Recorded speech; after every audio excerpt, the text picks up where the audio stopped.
કુંભ રાશિના મિત્રો, જો તમે મૃત્યુ પામો તો પણ માર્ચ મહિનામાં આ 3 સ્થળોની મુલાકાત ન લો, નહીંતર તમે આખી જિંદગી ભિખારીની જેમ ભીખ માંગશો. ગરીબી અને નિરાશા તમને 7 જન્મો સુધી સતાવશે. જો તમે આ 3 સ્થાનોમાં ભૂલથી પણ પગ મૂકી દો છો, તો દેવી લક્ષ્મી તમારા ઘર છોડીને ચાલ્યા જશે. તમારા પરિવારના દેવતાઓ અને પૂર્વજોના દેવતાઓ ગુસ્સે થશે અને આ દેવતાઓએ તમને આટલા વર્ષોથી આપેલું રક્ષણ અને આશીર્વાદ દૂર થઈ જશે.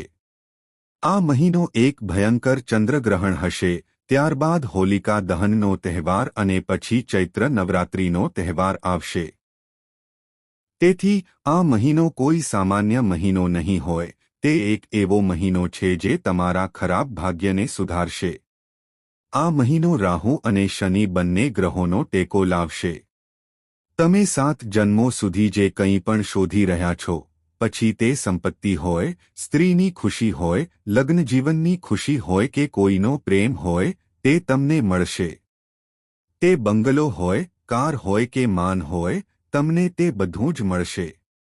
પરંતુ તમારે ફક્ત આ 3 સ્થળોએ પગ મૂકવાનું ટાળવું જોઈએ, ભૂલથી પણ. જો તમે એમ કરો છો, તો તમારા પગમાં ગોળી વાગી હોય તેવું માનો. તમારા ઘરના દેવતાઓ, નવગ્રહ, તમારા ઘરના લક્ષ્મી અને તમારા ઘરના કુબેર બધા તમારી વિરુદ્ધ થઈ જશે. નકારાત્મક શક્તિઓ તમારા પર છવાઈ જશે. મૃત્યુ તમારા માથા પર છવાઈ જશે. પછી તમે જે કંઈ કરો છો, તમને ભારે નુકસાન થશે. તમારા દરેક પ્રયાસ, દરેક નિર્ણય ખોટો લાગશે. તમારી મહેનત પર ગ્રહણ લાગશે. તમે ગમે તેટલી મહેનત કરો, ગમે તેટલી મહેનત કરો, તમને કંઈ પણ ફાયદો થશે નહીં. તમારે તમારી કમાણી કરતાં અનેક ગણો વધુ ખર્ચ કરવો પડશે. દેવી લક્ષ્મી જતી રહેશે. પછી પૈસા તમારા હાથમાં, તમારા ઘરમાં, તમારા વ્યવસાયમાં, તમારી નોકરીમાં રહેવાનું બંધ થઈ જશે. તેથી મિત્રો, આ મહિને ભૂલથી પણ આ 3 સ્થળોની મુલાકાત લેવાની સખત મનાઈ છે. આ મહિને જે યોગ બની રહ્યો છે તે ખરેખર ભવ્ય છે. મિત્રો, આ યોગ તમારા સમગ્ર જીવનને સંપૂર્ણપણે બદલી નાખશે. જે દુર્ભાગ્ય તમારા જીવનને વર્ષોથી પીડિત કરે છે, જે સંપત્તિનો અભાવ તમને વર્ષોથી પીડિત કરે છે, જે સુખ તમે શોધી રહ્યા છો, તે તમને મળશે. જે કંઈ અભાવ હતો તે પૂર્ણ થવાનો છે.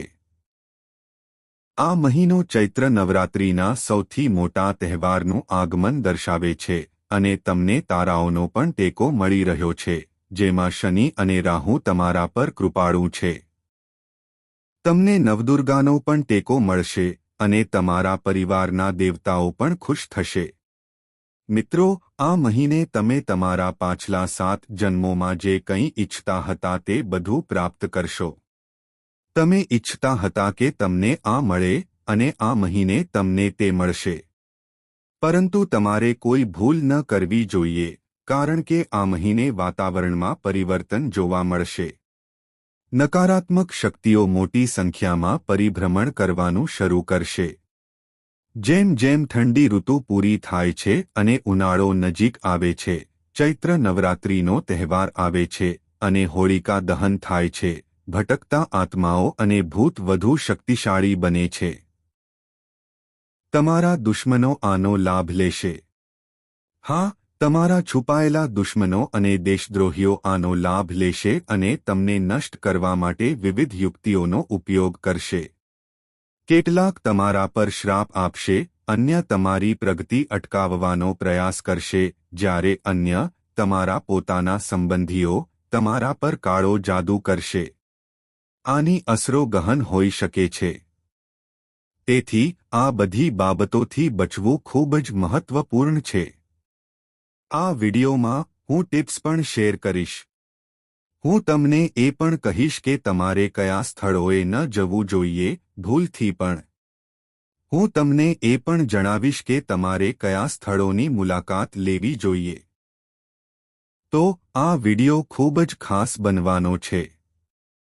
તેને હળવાશથી ન લો અને બાલાજી મહારાજના સાચા ભક્તો, હનુમાનજીના સાચા ભક્તો, આ વિડિયોને લાઇક કરવાનું ભૂલશો નહીં. વિડિયોને લાઇક કરો, ટિપ્પણી વિભાગમાં જાઓ, હનુમાનજીના આશીર્વાદ મેળવો અને તમારા પોતાના હાથે જય બજરંગબલી લખો. 3 વાર લખવાનું ભૂલશો નહીં. જય બજરંગબલી, જય બજરંગબલી, જય બજરંગબલી. તો ચાલો વિડિયો શરૂ કરીએ અને ટિપ્પણીઓમાં તમારો પ્રતિસાદ શેર કરીએ. તમને વિડિયો કેવો લાગ્યો? તમે તેમાંથી શું શીખ્યા? કૃપા કરીને મને જણાવો જેથી હું તેની પ્રશંસા કરી શકું. મેં તમે જે કહો છો તે ચોક્કસપણે વાંચ્યું. તો લખવાનું ભૂલશો નહીં. જો તમને કોઈ સમસ્યા હોય તો કૃપા કરીને તે પણ લખો. ચાલો હું વિડિયો શરૂ કરું. મિત્રો, હવે હું તમને પ્રથમ સ્થાન વિશે જણાવું છું જે તમારે ટાળવું જોઈએ. જુઓ, સૌથી મોટી સાવચેતી એ છે કે આ મહિના દરમિયાન તમારા પગલાઓ સાથે ખૂબ કાળજી રાખવી. જુઓ, મેં પહેલા ઉલ્લેખ કર્યો છે કે આ મહિનામાં ઘણા તહેવારો આવી રહ્યા છે. હોળી આવી રહી છે. મિત્રો, જેમ જેમ ઉનાળો ગરમ થાય છે અને ઠંડી ઓછી થાય છે, તેમ તેમ આપણા ગ્રહ પર નકારાત્મક શક્તિઓ, ભટકતા ભૂત, વધે છે. તેઓ સંપૂર્ણપણે સક્રિય થાય છે. જુઓ, પાનખરનો સમય છે. ગરમીનો મોજું શરૂ થાય છે. ધીમે ધીમે ગરમ પવનોને કારણે પાંદડા ખરવા લાગે છે.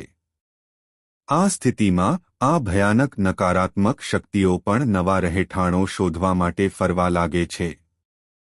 મિત્રો, મારું કામ તમને ડરાવવાનું નથી. મારું કામ તમને સમયસર ચેતવણી આપવાનું છે. અને આ સ્થિતિમાં, મિત્રો, રાત્રે ભૂલથી પણ કોઈ નિર્જન વિસ્તાર કે ચોકડી પર ન જા. જો તમારે ક્યાંક જવું જ પડે, તો મિત્રો, તમારા હાથમાં અથવા તમારા ખિસ્સામાં કોઈ તીક્ષ્ણ, લોખંડની વસ્તુ રાખવાની ખાતરી કરો. જેમ કે નાની છરી, ખીલી કે કાતર. કોઈ તીક્ષ્ણ વસ્તુ રાખવાની ખાતરી કરો. આ કોઈપણ ખતરનાક નકારાત્મક શક્તિને તમારો પીછો કરતા અટકાવશે. કારણ કે, મિત્રો, તમે જોશો, આ મહિનો તહેવારોનો સમય છે. દેવી માતાનો સમય આવશે. મિત્રો, ચૈત્ર નવરાત્રિ પણ આવશે અને આ એક ખૂબ જ ખાસ મહિનો હશે. આ મહિનો અને તેના પછીનો મહિનો ખૂબ જ નાજુક હશે. આવી સ્થિતિમાં નકારાત્મક શક્તિઓ ખૂબ જ ભૂખી અને સક્રિય હોય છે. લોકો પોતાની ગરીબી, પોતાની જીવલેણ બીમારીઓ, પોતાના કૌટુંબિક મુશ્કેલીઓ અને પોતાના કમનસીબીને લીંબુ, મરચાં, રાખ, સિંદૂર અને કાળા કપડામાં બાંધીને રાતભર ચોકડી પર છોડી દે છે. જેથી જે કોઈ તેના પર પગ મૂકે છે તેને સૌથી પહેલા તેમના કમનસીબીનો ભોગ બનવું પડે. મિત્રો, જો તમે રાત્રિના અંધારામાં આવા ચોકડી પરથી પસાર થાઓ છો અથવા તમારા ફોન તરફ જોતા હો અને તમે આકસ્મિક રીતે આવા કોઈ જાદુઈ માર્ગ પર પગ મૂકો છો, તો તેને કોરા કાગળ પર લખી લો. તે અજાણ્યા વ્યક્તિની બધી ગરીબી અને બીમારીઓ તરત જ તમારા શરીરમાં પ્રવેશી જશે. તમારું એક સમયે ચમકતું ઘર થોડા દિવસોમાં બીમારી અને દુઃખનો ગુફા બની જશે. તેથી, જો તમે કોઈ ચોરા પર પડેલી કોઈ વિચિત્ર વસ્તુ, લીંબુ કે વાસણ પણ જુઓ, તો તરત જ તમારો રસ્તો બદલો. તમારું વાહન ફેરવો. ભલે તમારે 2 કિલોમીટર ચાલવું પડે, તેને પાર કરશો નહીં કે તેના પર પગ મૂકશો નહીં. મિત્રો, જો તમે રાત્રે કોઈ નિર્જન વિસ્તારમાંથી અથવા ભારે ઝાડ નીચેથી પસાર થઈ રહ્યા છો, તો થોડી સાવધાની રાખો. અને મિત્રો, કોઈપણ નિર્જન વિસ્તારમાંથી પસાર થતી વખતે, પછી ભલે તે રાત હોય કે દિવસ, ભૂલથી પણ પાછળ ફરીને ન જુઓ. હા, ઘણા લોકોને સહેજ પણ અવાજ આવતા પાછળ જોવાની આદત હોય છે. જુઓ, જો તમે પાછળ જોશો, તો તે દુષ્ટ શક્તિ, તે અજાણી ડરામણી શક્તિને લાગશે કે તમે તેને બોલાવવાનો પ્રયાસ કરી રહ્યા છો. તમે તેને તમારી સાથે આવવામાં. હા મિત્રો, કોઈને પણ કોઈ વચન ન આપો.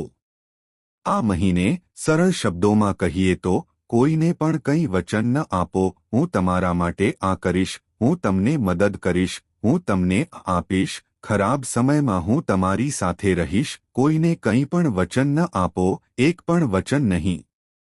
કારણ કે મિત્રો, આ મહિનાની ગ્રહોની ચાલ એવી છે કે તમે તમારા વચનો પાળી શકશો નહીં. તેનો અર્થ એ છે કે તમે તમારા વચનો પૂરા કરી શકશો નહીં. અને પછી મિત્રો, તમે ભયંકર પરિણામો ભોગવી શકો છો. તેથી જ કોઈને કોઈ વચન ન આપો. મિત્રો, જો તમારે મદદ કરવી જ પડે તો શાંતિથી કરો. સીધી મદદ કરો. પરંતુ અગાઉથી કોઈને ન કહો કે તમે તેમના માટે આ કે તે કરશો. નજીકના સંબંધીને પણ ન કહો કે તમે ભવિષ્યમાં તેમને આ કે તે આપશો. તે ન કહો. ફક્ત સીધા રહો, કારણ કે તમને ખબર નથી કે સમય આવે ત્યારે તમારા પોતાના જીવનમાં કયા તોફાનો આવવાના છે. અને જો તમે તે ન કરી શકો તો તમને સમાજમાં ભારે અપમાનનો સામનો કરવો પડી શકે છે. લોકો તમને જૂઠા સાબિત કરશે. મિત્રો, તો આ બાબતે ખાસ ધ્યાન રાખો. હવે સૌથી ખતરનાક બાબત એ છે કે જો તમે કોઈ સગા, કોઈ પ્રિયજન, પાડોશી કે મિત્રને મળવા જઈ રહ્યા છો તો ખૂબ કાળજી રાખો. તમારે ખૂબ કાળજી રાખવી પડશે. કારણ કે તમે ત્યાં જઈ રહ્યા છો, પણ તમને ખબર નથી કે તમે તમારી સાથે શું પાછું લાવી રહ્યા છો. જુઓ, દરેક ઘરમાં એક અલગ ઊર્જા હોય છે. તમારા ઘરમાં ઊર્જા અલગ હશે. તમારા પાડોશીના ઘરમાં ઊર્જા અલગ હશે. કોઈના ઘરમાં નકારાત્મક ઊર્જા હશે. કોઈના ઘરમાં સકારાત્મક ઊર્જા હશે. જો તમે એવા ઘરમાં જાઓ છો જ્યાં સતત સંઘર્ષ અને સંઘર્ષ રહે છે, જ્યાં કોઈ ગંભીર રીતે બીમાર છે, જ્યાં દરરોજ કંઈક ખરાબ અથવા વિનાશ થાય છે, તો સમજો કે આનો સીધો અર્થ એ છે કે તે ઘરમાં મજબૂત નકારાત્મક શક્તિઓ રહે છે. મિત્રો, જો તમે આવા ઘરમાં જઈ રહ્યા છો તો થોડા સાવધાન રહો, કારણ કે ત્યાં ખીલતી દુષ્ટ આત્માઓ તમને ત્રાસ આપી શકે છે. ત્યાંની ગરીબી તમારી સાથે આવી શકે છે. હું એમ નથી કહેતો કે તમારે ત્યાં બિલકુલ ન જવું જોઈએ. ગરીબ વ્યક્તિના ઘરે ન જા. કોઈ લાચાર વ્યક્તિના ઘરે ન જા. હું એવું બિલકુલ નથી કહેતો. જો તમારે જવું હોય તો જાઓ, પણ ખૂબ જ સાવધાની સાથે. મેં શું કહ્યું? તમારી સાથે કોઈ તીક્ષ્ણ વસ્તુ રાખો જેથી પાછા ફરતી વખતે તમને ઈજા ન થાય. કોઈ પણ નકારાત્મક ઊર્જાને તમારા પર ચોંટીને ઘરે ન આવવા દો. એક વાત યાદ રાખો. તમે કોઈ મિત્રના ઘરે, કોઈ દુશ્મનના ઘરે, કોઈ સગાના ઘરે કે બીજે ક્યાંય જઈ રહ્યા છો, ત્યાં મજબૂત પરફ્યુમ ન લગાવો. કોઈ પણ તીવ્ર સુગંધ ન લગાવો. કારણ કે જો તમે કોઈના ઘરે જાઓ છો જ્યાં દુષ્ટ આત્માઓ હાજર હોય છે, તો તે સુગંધ તે આત્માઓને આકર્ષિત કરશે અને નકારાત્મક ઊર્જા તમારી પાછળ આવશે. તેથી પરફ્યુમ ન લગાવો. અને હા, વધુ પડતા ગંદા કે ગંદા કપડાં ન પહેરો, કારણ કે વ્યક્તિના શરીરમાંથી નીકળતો પરસેવો પણ નકારાત્મક ઊર્જાને આકર્ષિત કરે છે. તો મિત્રો, હું મારા શબ્દોનું પુનરાવર્તન કરી રહ્યો છું. જ્યારે તમે કોઈ એવા ઘરમાં જાઓ છો જ્યાં બીમારી હોય, જ્યાં કોઈ ગંભીર બીમારીથી પીડાતું હોય, જ્યાં રોજિંદા ઝઘડા થતા હોય અથવા જ્યાં દરરોજ કોઈ પ્રકારનો ઝઘડો કે ઝઘડો થતો હોય, જ્યાં ગરીબી અને નિરાશા પ્રવર્તતી હોય, જ્યાં વાતાવરણ ભારે અને અપ્રિય હોય, તો સમજો કે ત્યાં નકારાત્મક ઊર્જા મજબૂત રીતે સ્થાયી થઈ ગઈ છે. તો મિત્રો, જો તમે ત્યાં જઈ રહ્યા છો તો થોડી સાવચેતી રાખો. અને સૌથી અગત્યનું, જ્યારે તમે પાછા ફરો છો ત્યારે પાછળ ન જુઓ. ઘરની અંદર મહેમાનો અને સંબંધીઓને વિદાય આપો. પરંતુ જ્યારે તમે ઘરની બહાર નીકળતા હોવ ત્યારે પાછળ ન જુઓ. ઘણા લોકોને પાછા ફરતી વખતે ખૂબ જ ખરાબ આદત હોય છે. આપણે ઘણીવાર ઔપચારિક રીતે કહીએ છીએ, અમારા ઘરે આવો, પરંતુ સાવચેત રહો. આ કહેવાનું ભૂલશો નહીં, કારણ કે તે ઘરમાં ફક્ત તે વ્યક્તિ જ નહીં, પણ કોઈ બીજું પણ રહે છે. તે અજાણી અને ભયાનક શક્તિઓ. અને જો તમે દરવાજા પર ઊભા રહીને કહો, મારા ઘરે આવો, તે વ્યક્તિ આવે કે ન આવે, તો તે દુષ્ટ શક્તિઓ તમારું આમંત્રણ સ્વીકારી શકે છે અને તમારી સાથે આવી શકે છે. મિત્રો, તેઓ મૃત્યુના રૂપમાં તમારા ઘરે આવી શકે છે. તો ભૂલથી પણ આ ન કરો. હવે એક વધુ ખૂબ જ મહત્વપૂર્ણ વાત. હા મિત્રો, એવા ઘરમાં જ્યાં હંમેશા ખુશી રહે છે. એવા ઘરમાં જ્યાં નાના બાળકો હોય છે, અથવા ચાલો કહીએ કે એક નાનું બાળક હમણાં જ જન્મ્યું છે, ત્યાં ઘણી બધી સકારાત્મક ઉર્જા હોય છે. મિત્રો, એવા ઘરમાં જ્યાં કોઈ શુભ ઘટના બની હોય, જેમ કે લગ્ન, ત્યાં ઘણી બધી સકારાત્મક ઉર્જા હોય છે.